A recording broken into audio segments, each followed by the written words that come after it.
With an inflation-adjusted value of $300 billion, Andrew Carnegie was the fourth richest human of all time, who donated 90% of his fortune in charity and upliftment of society before his death. Let's look deeper into his life to know lifestyle of Andrew Carnegie. Andrew Carnegie, a Scottish-American businessman, was the mind behind the expansion of the American steel industry in the 19th century. He is remembered as one of the world's most generous philanthropists. In 1863, at the age of 28, he was receiving dividends equal to $8.5 million per year, and at the age of 33, was having a net worth of $400,000, which is the equivalent to $75 million in today's money. In the 1870s, Carnegie had held 40% of shares of Union Iron Mills, 20% stake in Keystone Bridge Company, 40% stake in Lucy Furnace Company, 30% stake in Pennsylvania Railroad, and large holdings and other publicly traded railroad companies. Andrew was a major contributor to the American steel industry by mass-producing steel by introducing his innovative vertical production system. This innovation helped him and the low-cost and high-quality mass production of steel. Moreover, he has the honor of single-handedly holding the largest iron and steel enterprise in the United States during that period.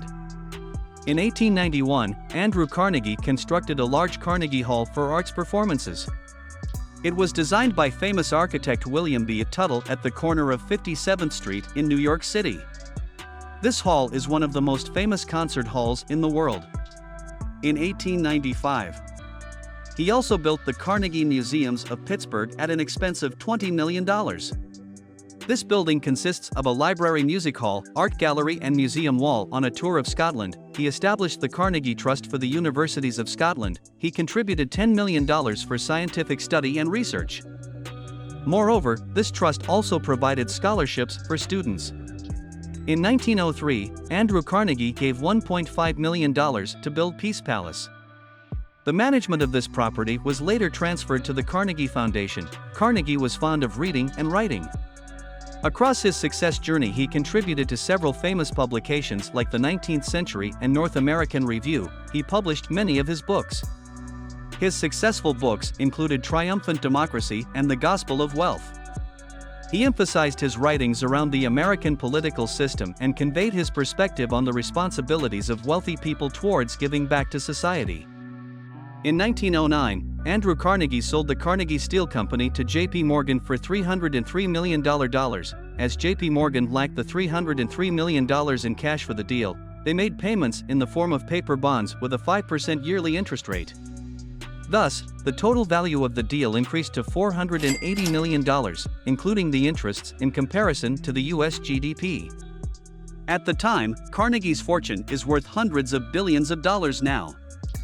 His current day net worth is estimated to be between $300 and $350 billion. After cashing out, one of his first actions was to donate $5 million for pensions of his steel company employees. The inflation-adjusted value of this amount is equal to $160 million. Did you know that Andrew Carnegie funded George Ellery Hale $10 million to build the 100-inch Hooker telescope at Mount Wilson? This is equivalent to $345 million in today's value. It is one of the most well-known telescopes in the history of observational astronomy. Andrew Carnegie also supported Booker T. Washington, an influential spokesperson for Black Americans, and the formation of the National Negro Business League. This organization was indulged in boosting African American education. Andrew Carnegie believed that a wealthy person has the responsibility to give back to society instead of enjoying the riches. He established Carnegie Dunfermline Trust for the people of his hometown and Scotland. He donated $4.5 million to the trust in 1903. It is equivalent to $146 million in today's money.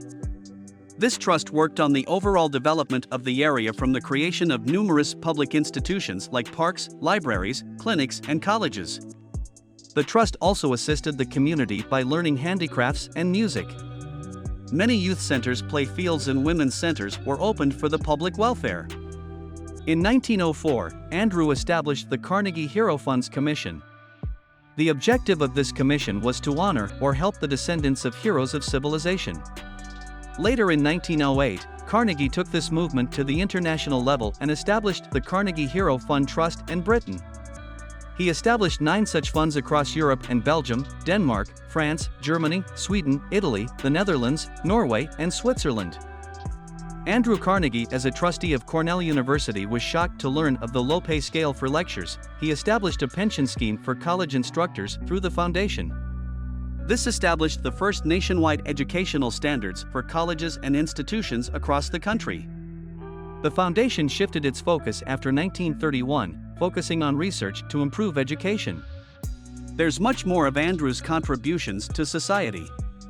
His contributions mounted high after the sale of Carnegie Steel Company in 1909. In 1911, Carnegie established the Carnegie Corporation of New York to distribute the remaining $150 million of his fortune to the other Carnegie Trusts, universities, colleges, as well as educational institutions.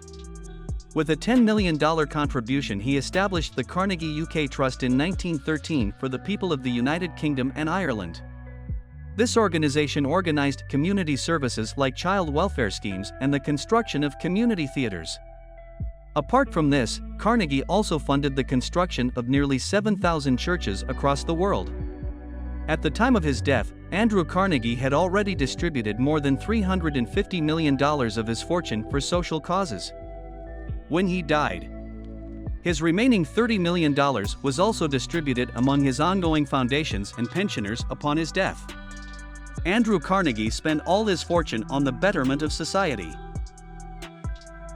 Without a doubt, Andrew Carnegie deserves the title of one of the most generous philanthropists. Hope you enjoyed the video. Share it with your friends who would love to know about Andrew Carnegie and his generous social contributions. Subscribe to our channel and click the notification button so that you don't miss out on such interesting videos.